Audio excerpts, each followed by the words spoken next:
नुकताच आम्ही एक खूप सुंदर नेकलेस सेट केलेला आहे, ज्याच्यामध्ये त्यात म्हणजे मोठं पेंडंट आणि त्याला हार असं आहे. पण ही गोष्ट माझी काही रोज वापरली जाणाऱ्यातली नाही आहे ना, मग तो असं होईल की तो दागिना फक्त लॉकरमध्येच पडून राहील, त्याला एवढा वापरलाच जाणार नाही.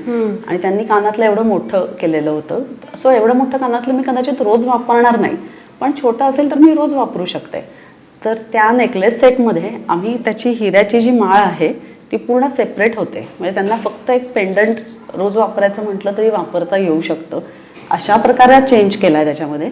शिवाय कानातल्यामध्ये सुद्धा जे जवळपास 5 सेंटीमीटरचं कानातलं आहे, त्याचा खालचा पार्ट आम्ही कम्प्लिटली डिटॅच केलेला आहे आणि फक्त वरचा तुम्ही डेली यूज साठी वापरता येऊ शकतं. म्हणजे वी मेक शुअर की तुमची ज्वेलरी लॉकर मध्ये न राहता तुम्हाला एव्हरीडे फ्लॉन्ट करता येईल. क्या बात आहे.